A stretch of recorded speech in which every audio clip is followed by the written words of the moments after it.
Hey everybody, my name is Jennifer. I'm the Crazy Soap Lady, and today I'm going to be making some Cucumber Melon scented soap. This is a very fresh and clean scent from Brambleberry. I really love this fragrance, and I'm going to be coloring it with, of course, you're going to have your white base color, and then I have two different colored greens. A new tone green mica powder from Wholesale Supplies Plus, and a lighter color green. It's a fresh green mica from Soap Goods. And I will be using my beloved Crafter's Choice individual mold that I just love to use. It's from Wholesale Supplies Plus. It's the basic rectangle mold 1601. I use this a lot. My soap bases are going to be, the white is goat's milk, SFIC, and the colored soap is going to be the SFIC hemp base.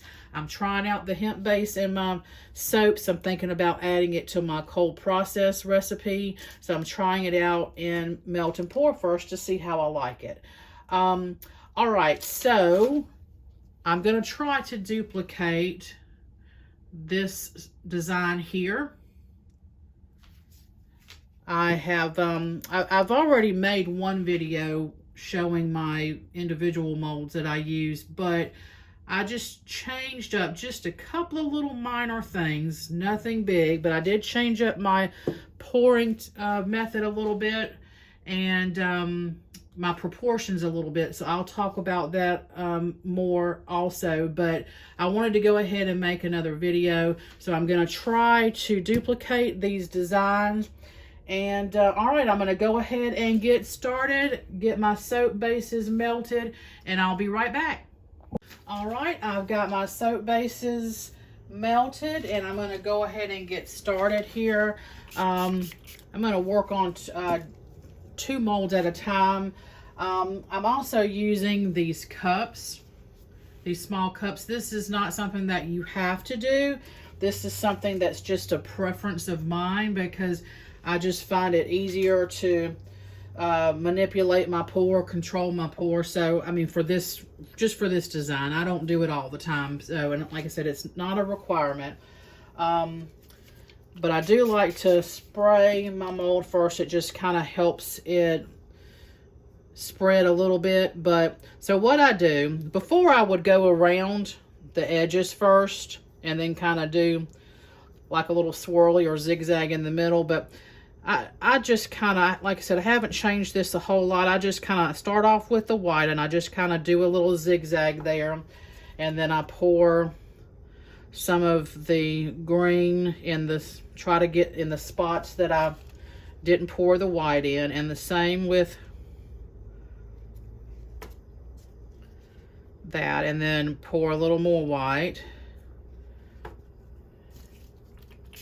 spray, and then I'm going to start on this other side, do the same thing, just pour a little bit of each color.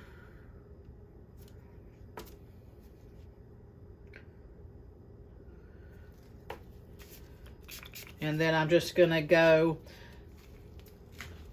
I've got a little bit more of the white. So what I do is now I'm going to start pouring white, and then one of the greens, so just as a dark green, then white again, and then light green. So white with a little zigzag, swirly, whatever you want to call it. Green, white again, light green,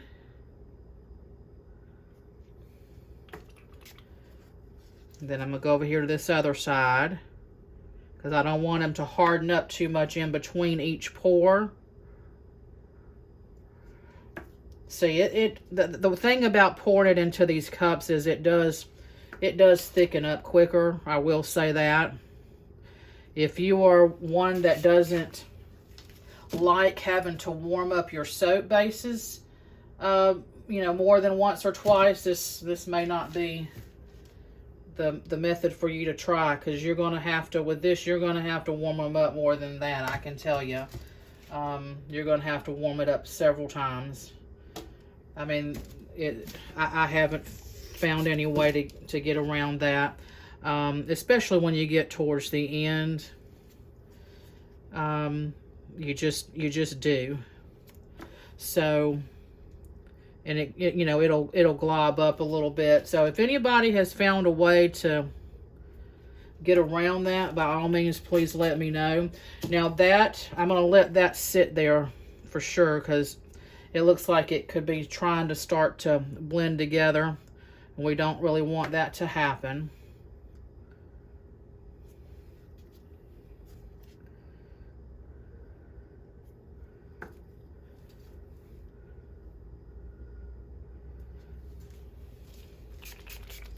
I think it'll be okay though. These temperatures, I have them set, or set.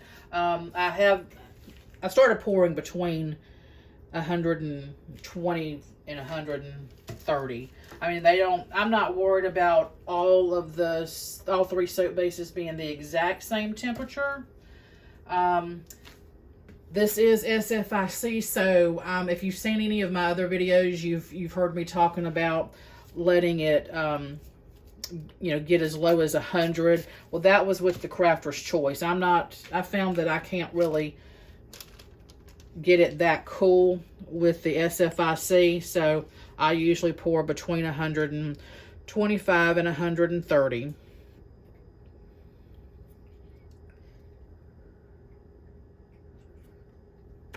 And that usually works out pretty good. Oh, it's clumping up there. I try not to let those clumps, let it get too clumpy like that, but it's just, sometimes it's just, like I said, it's going to happen.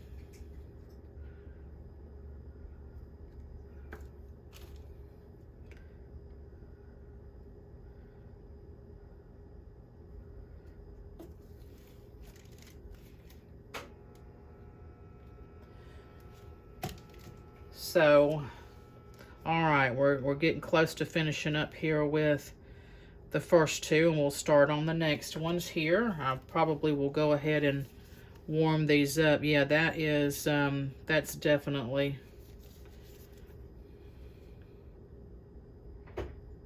yeah, those, I shouldn't have even poured that yet, because I don't like for it to be clumpy like that. But we're far enough at the end of that one now that it's probably not gonna matter too much. Okay, all right, so those look pretty good. If there's any cracks or anything around the edges, I will go ahead and like try to fill those in, but I'm really not seeing any of those, just that one there that I just filled in. Everything else looks good. All right, so I'm going to get everything warmed back up again, and I will be right back. All right, I am back, and I got everything warmed up again. And so we're going to start with the second two molds here. Same thing as before. I forget where I left off at, but yeah, I mean, you know, as far as the having to warm up your bases a lot, I mean, that's something that I used to really just, it bothered me, and I would get so frustrated with it, you know, having to warm up my bases so much. And then finally I was just, you know, came to accept it. I'm like, why are you letting it bother you so much? You know, if you're achieving the results that you want, isn't that all that matters? If you're achieving the design or swirl, whatever that you want, that's really the only thing that matters. So, you know, sure, I would love to only have to warm up my, you know, my base once or twice. But if I have to warm it up 5 times, that's okay if I'm achieving the results that I want. So that's just kind of the mentality that I had to take with it. And so yeah, but like I said, if you're somebody that just absolutely, you know, is not willing to do that, then you might want to look at a different swirling method. There are plenty of there are other ones out there. One that comes to mind is the acorn swirl. I've used it before, and there are YouTube videos on that. It's, you know, that's a good method to use as well. And, you know, it achieves good results. I mean, it's a different type of swirl than what mine are, but I mean, it's still, it's a good method to use. So that's something that I would definitely check out. So yeah, but I don't let it bother me. I don't let it bother me anymore as far as, you know, having to warm up my bases so much. It is what it is.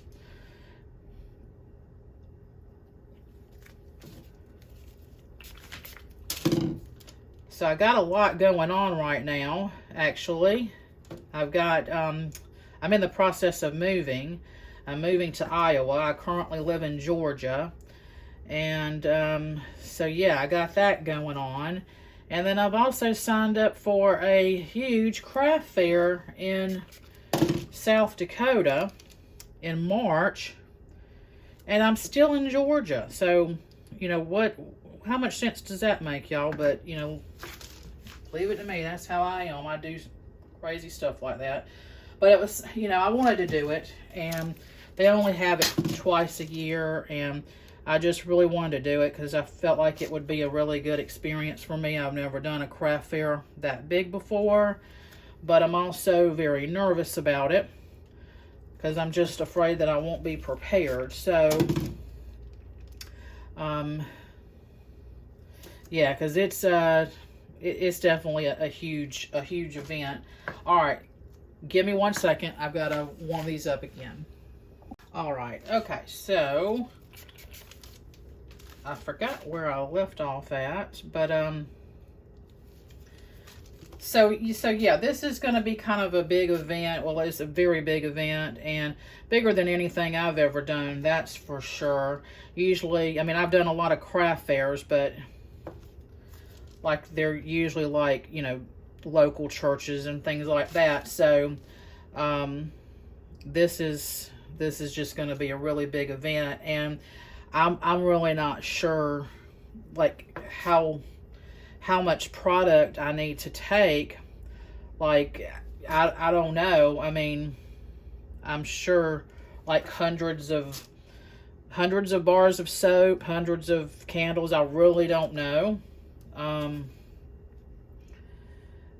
So yeah, I'm kind of stressed out because, you know, again, I'm here in Georgia. I've already been to Iowa, but I had to come back. I had some doctor's appointments that I couldn't miss. So I had to come back, and so I'm still here at the moment. And I don't know. I'm gonna have to, I guess, make some product and then ship it there to Iowa. I don't know, but it's gonna be stressful, that's for sure. So if any of you guys are experienced in that sort of thing, in the, you know, the bigger markets, and you have any advice for me, I would greatly appreciate it. I would certainly be in your debt because I really don't know what to expect, and I'm afraid that I may have gotten in over my head, but it's going to be a learning experience, that's for sure. And I'll get through it. So, yeah, we're getting here towards the end. I'm going to fill in any cracks there at this point that are there. I don't like for there to be any rough edges whenever I unmold my soap. I wish I had a little more base, but I might be able to squeeze a little more out of these containers. But yeah, okay, so that's basically it. I'm going to go ahead and maybe just try to squeeze a little bit more out of these containers and fill in a couple of rough edges that are here. And then I will be back in a few hours for the unmolding. I'll see you soon. All right, everybody. I'm so sorry. I thought I had hit the record button before I went to unmold, and I didn't. So we missed the actual unmolding part. But, I mean, I've just unmolded them. I haven't done anything else. So you didn't miss much. But here we go. This is what we've got here. I think this is kind of close. Sort of close to the other one. The blackberry sage one here. I mean, you're obviously not going to be able to get the identical design each time. I mean, it's kind of almost impossible to do that. It's, you know, especially with these individual molds. I mean, you can make a batch and each bar might look like it come from a different batch altogether. So that's just the way it is with melt and pour. But you get what I'm saying. I'm trying to get, I just wanted to test out this slightly different pouring method to see if I could get similar results, because I really liked these soaps here. That's kind of close. Maybe not. I don't know. You know, I'm not even sure that you would call this a swirl. Some of you may not call it a swirl. I keep referring to it as a swirl. I don't know. I don't even know that you'd call it marbling. I have made some soaps that look a little marbly. Like, I guess this looks a little marbly here. A little bit. But, I don't know. We're just going to call it a design. How about that? That's probably my least favorite one, but I still like it.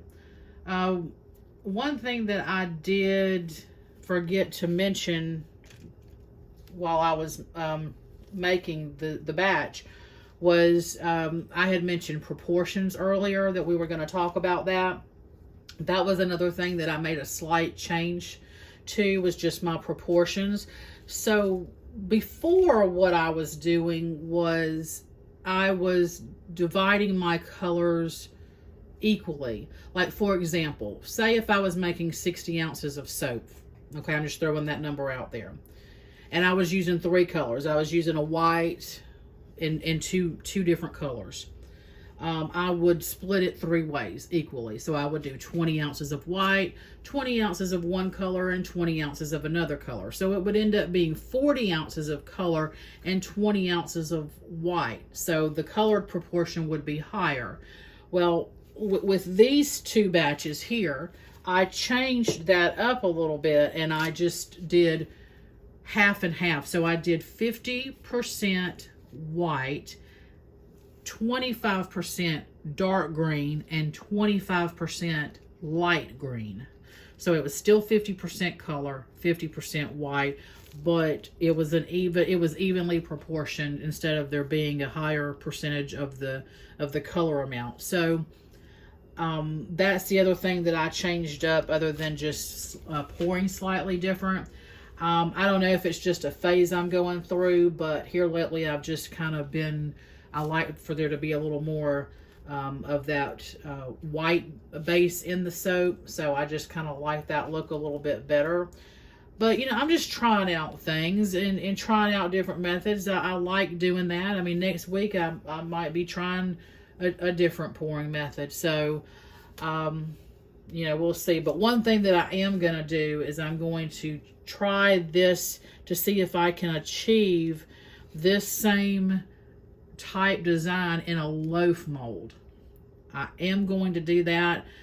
I don't know exactly when I'm going to make that video, because as I stated earlier, I do have the big art show coming up next month, so I'm going to be really busy with that. But I'm going to try to get that video made on the loaf mold as soon as possible, and I will let you know when I do. But yeah, so I think that I've covered everything. In the meantime, if you're going to be in the Sioux Falls, South Dakota area next month, come by and see me, because I'm going to be at the Sioux Empire Arts and Crafts Show, March 18th, March 19th. Sioux Falls, South Dakota. I might have said Sioux City. If I did, I apologize.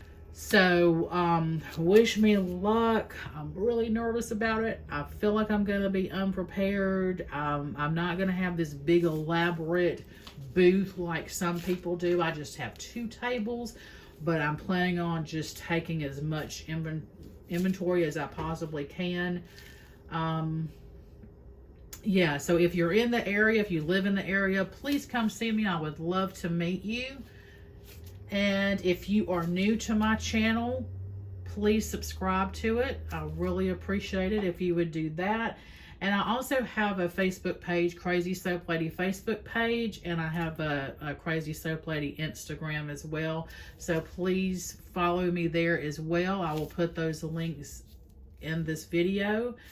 And all right, so that is it. I hope that you enjoyed watching this video as much as I enjoyed making it for you. And I will be seeing all of you again soon. Bye, and take care. Hey, I'm back again real quick. I just wanted to add something real quick. I actually went ahead and made another batch of the Cucumber Melon soap. So I wanted to include the results of that batch as well.